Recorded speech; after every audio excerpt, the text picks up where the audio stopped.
Welcome to T ten special focus. నేను మీ సాయిశ్రీ.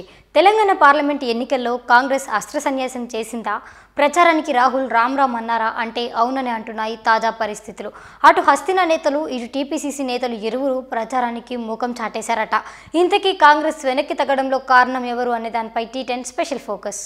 తెలంగాణ కాంగ్రెస్ ను చక్కదిద్దడం తమ వల్ల కాదని అధిష్టాన పెద్దలే నిర్ణయానికి వచ్చారా? తెలంగాణలో కాంగ్రెస్ ఎంపీ అభ్యర్థుల స్లో మోషన్ ఫైట్ విసుగు తెప్పించిందా అంటే అవునని అంటున్నాయి గాంధీ భవన్ వర్గాలు. అసెంబ్లీ ఎన్నికల్లో ఓటమి పాలైనా సరే పార్లమెంట్ ఎన్నికల్లోనైనా మంచి ఫలితాలు రాబట్టాలి అని గట్టిగా ప్రచారం చేసేందుకు షెడ్యూల్ ఇచ్చారు. ఆ మేరకు రాహుల్ గాంధీ ప్రచార సభల్లో పాల్గొన్నారు. కానీ నానాటికి సభల్లో హుషారు తగ్గుతుండటంతో రాహుల్ ఈ నెల 7న షెడ్యూల్ ప్రకారం తెలంగాణకు రావాల్సి ఉన్నా కూడా రద్దు చేసుకున్నారు. ధీలా ఉన్న చోట ప్రచారం చేయడం ద్వారా జోష్ నింపొచ్చు, కానీ గెలుపుపై ధీమా లేని వారి కోసం ఎంత ప్రచారం చేసినా ఏం లాభమనే అభిప్రాయానికి రావడంతోనే రాహుల్ తన ప్రచార సభలు కుదించుకున్నారట. అందుకు టీపీసీసీలో గ్రూపులు కాంగ్రెస్ ఎంపీ అభ్యర్థుల అనాసక్తి కూడా కీలక కారణాలేనట. ఓవైపు టీపీసీసీ చీఫ్ నేరుగా నల్గొండ పార్లమెంట్ స్థానం నుంచి బరిలో ఉండడంతో ఆయన ఆ నియోజకవర్గానికే పరిమితమైపోయారు. దాంతో రాహుల్ రాకపోతే కాంగ్రెస్ తరఫున ప్రచారం చేసే పెద్ద దిక్కే లేకుండా పోయింది. టీపీసీసీ స్టార్ క్యాంపెయినర్ గా ఉన్న రాములమ్మనే అంతా తానై నెట్టుకు రావాల్సి వస్తుంది. అంటే కాంగ్రెస్ పరిస్థితి ఎలా ఉందో అర్థం చేసుకోవచ్చు.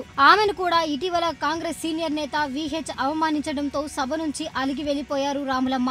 ఇది కాంగ్రెస్ ను భుజాన వేసుకుని పనిచేస్తే వారికి దక్కే గౌరవం. ఇలాంటి పరిస్థితుల్లో కాంగ్రెస్ సీనియర్ నేతలు ఇందులో మాకొచ్చేదేముందని ప్రచారానికి ఎవరూ ముందుకు రావడం లేదు. వీరితో పాటు కాంగ్రెస్ తరఫున ఎంపీ అభ్యర్థులుగా ఉన్నవారు కూడా అంతే. మహబూబాబాద్ ఎంపీ బలరాం నాయక్ అయితే ప్రచారంలో కనిపించడం లేదని మీడియా కోడైకి వస్తుంది. అయినా సరే సదరు నేత నుంచి స్పందన లేదు. మరికొన్ని చోట్ల కూడా ఇలాగే పట్టి లేనట్లుగా అభ్యర్థులు ప్రచారాన్ని గాలికి వదిలేశారట.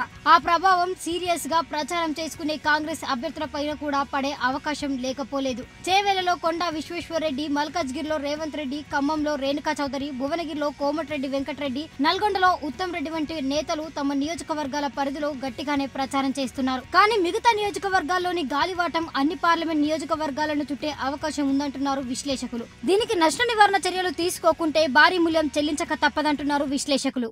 ఇది ఇవాళ T ten special focus. Keep watching T ten. ఈ వీడియో మీకు నచ్చినట్లయితే లైక్ చేయండి, షేర్ చేయండి. ఇలాంటి మరిన్ని అప్డేట్స్ కోసం మన ఛానల్ ని సబ్స్క్రైబ్ చేసి కింద కనిపిస్తున్న బెల్ బటన్ ని క్లిక్ చేయండి.